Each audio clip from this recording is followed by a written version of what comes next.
Hey, what's going on, guys? This is Will back again with another review. This time, this is my spoiler review for Black Panther. Now, I've done a non-spoiler review already. That's already up on the channel, and I'll put a link in the description for that one. But this specific video, I'm getting into the spoilers. I'm going to talk about the plot, talk about some reveals within the film itself, talk about specific scenes. So this is the spoiler review. If you have not seen the film yet, by all means, please stop this video. Go watch the film. It's a great film. It's fantastic. And then come back and watch the spoiler review. Non-spoiler review, if you just want to see my thoughts on it, the link is in the description. So we're going to start talking spoilers in 3, 2, 1. Alright, so the first thing I really wanted to talk about was how the film itself really sets up the world of Wakanda. Initially, at the start of the film, you get a nice little explainer as to how the meteorite carrying the vibranium crashed into Earth, crashed into Africa, how Wakanda was formed by the different tribes coming together, and the reason that they decided to stay hidden from the world. That was a really good explainer in the opening of the film. And then you jump right into the action of T'Challa heading home, and on his way back home, having to stop and pick up his love interest, Nakia, played by Lupita Nyong'o, and have to break the news that his father has passed away and he's going back to assume the throne, and wanted support. So that's why she ended up coming back. I did mention that M'Baku was one of kind of the surprise standouts for me. He was the initial contender for the throne when he was going through the rite of passage that took place at Warrior Falls before he actually took the mantle of king. Another big important kind of spoilery talk that I wanted to say for this video was talking about the villain, Eric Killmonger, played by Michael B. Jordan. Him as a villain, you actually felt and understood where he was coming from. You just didn't like the way that he was going about it, was because of his backstory. He was never originally from Wakanda. His father was. His father was actually T'Chaka, or King T'Chaka's brother. So at the beginning of the film, you actually see a younger version of T'Chaka confronting Killmonger's father, or his brother, because his brother is the one who worked with Ulysses Claw in order to steal vibranium from Wakanda. And his reasoning was very sound. Being that people from Wakanda don't know much about the outside world. They have spies, they have intelligence of all the different facets of the country. This was a really good point of the film, is that yes, Wakanda is blessed with great technology and great wealth and prosperity, but they keep everything hidden from the world. His father lived outside of Wakanda. He saw the prejudice that the world had towards people of African descent, how they were treated, and knowing that there is a place in the world where it's the opposite of that, where people who are struggling don't need to struggle. He felt that he needed to empower his people outside of Wakanda, and being that Wakanda felt at the time were very closed, very isolated from the world, he felt that he was more so betraying the country and not necessarily the way he saw it. He felt he was helping his people. It's later revealed in the film that T'Chaka, I guess, accidentally killed his brother, leaving his son, Eric, an orphan. But instead of taking the son back or taking him with him, he left the kid there to just find his father's dead body. So the biggest driving force for the villain was that he was created by the heroes. It puts a negative light in T'Challa's eyes of his father. It's like, why did you leave him? Why did you leave this boy? We made this mess. This is our responsibility. So when Killmonger goes to Wakanda, he has every right to challenge for the throne. And he does, and he wins. And this is where I kind of was talking about how a symptom of the MCU is that you don't necessarily have a lot of concern for the hero, since we know he's going to be in Infinity War. But it was a really well done fight, really well done scene, and the ultimate goal for Killmonger was to basically use Wakandan technology, send it out into the world so that people can rise up and take over. Which, again, in his mind, he's doing the right thing. He's just going about it the wrong way. What you see at the end of the film, when T'Challa, once he's reclaimed the throne, defeated Killmonger, and goes to the UN and basically decides to take Wakanda out of the shadows and put them in the spotlight of the world stage. They have the power, they have the responsibility to try to help make the world a better place. So the film ends with him having a speech in front of the UN basically saying we're no longer going to be isolated. We want to be a part of the world stage. We have a responsibility. We want to exchange goods and to share technology and things like that and help usher in like a new age of the world. And, granted, the outside world doesn't know that Wakanda has this technological marvel with the strongest metal in the universe that has used that metal to create widely improved technology, anything beyond you see in the MCU, way beyond Tony Stark, whole 9 yards.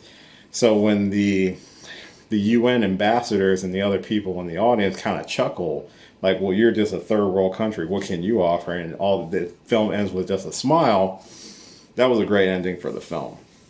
And so that kind of leads you to understand where the MCU is going in the future. Definitely with the success of the film, and the MCU seems to be positioning him in kind of the Tony Stark, Robert Downey Jr. role, where he's going to kind of be the benchmark now of the MCU, which I think is really good, and it gives the MCU an opportunity to continue further into the future.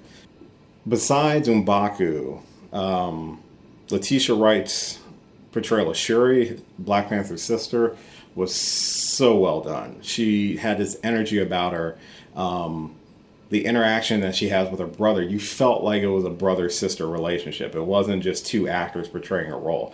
They really got along, and she just gave this kind of new flavor to the entire movie from a younger person's perspective, someone who respects the tradition but knows that we need to grow beyond it. And she is by far more intelligent than Tony Stark. That's going to be very interesting once those two characters hopefully meet in a future film. I think in the comics she eventually does become a version of Black Panther herself, so I'm hoping down the road she'll get her own kind of suit, because she designed all the technology, all the suits that everyone in the country is using. So she is the most well-versed in the vibranium that any person in Wakanda or the world. When I talked about one of the negatives of the film, when I was talking about one of the supporting characters, that was a character by the name of W'Kabi, who was the Border Patrol guard and Black Panther's friend. So he played the Border Patrol, and his family was killed by Claw when he initially attacked Wakanda and stole vibranium. So when they went to go capture Claw, they failed, and you could see kind of a shift in his personality, which really made no sense. I can understand you're angry that they didn't capture Claw, but then when Killmonger shows up and brings Claw's dead body because he betrays Claw and kills him, he all of a sudden, I'm like, yay, Team Killmonger. I'm like, what? Where did that come from? I'm like, dude, that's your boy. That's your best friend. And, the other guy came in and potentially killed him. And then when you realize what he's doing, it's like it was just a weird 180, and it just kind of confused me for a minute. I was like, that's a really dramatic shift to go from your best friend to you're trying to kill him in combat. And then eventually he gave up after they all, during the final battle, all the different tribes are fighting each other. The Dora Milaje are going up against the Border Patrol and the other tribes that side with Killmonger because he took the throne of king when he defeated T'Challa in combat. But T'Challa wasn't dead. He never yielded, so that's where the final fight kind of takes place. And eventually he kind of yields after he realizes that they've lost. So it just seemed like a weird 180, and that was like one of the smallest things in the film that really bothered me. In terms of Claw, Andy Serkis's portrayal of Claw was hilarious. You could tell the man was having so much fun on set. he was over the top, but it wasn't to the point of just super silly. And I kind of wish they didn't kill him, along the lines of like I really wish they didn't kill Eric Killmonger. I thought Michael B. Jordan did such a great performance, and the character was so compelling. I was really hoping that they would just kind of, lock him up. But he even says, I'd rather die than just be locked in chains again. I understand why he went out the way he did. I just was really hoping with such a compelling villain they could have kept him around. But there are other ways they can probably bring him back in a later film, as like a flashback or something like that. But it's funny how at the end of the film, both T'Challa and Eric Killmonger's ideals of where they wanted Wakanda to go kind of went in the same direction, just done the right way. You see that they're going to start outreaching to the world and using their ability, their wealth, their technology to really help the world as best as they can. Which is probably why when we see the Infinity War trailer, Wakanda is obviously taking a much larger role in the film. And actually serves as probably one of the larger set pieces of that film coming out. So it's going to be interesting to see where Wakanda as a nation and how the world responds to it will be going forward. The action scenes were really well done. Some of the CG you can kind of tell, but it's easy for me to tell what's CG and what's not. Like I said, the women in this film, everyone from the Dora Milaje to Okoye to Nakia to Shuri, all of the women were such powerhouse standout performances that I could see them in a feature film with Scarlet Witch, with Black Widow, with Captain Marvel, list goes on and on. It's very pleasing to see such a diverse cast and such a large female force in one film that will easily be sprinkled out through the rest of the MCU. That looks like it's gonna give us some really good film, really good stories going forward.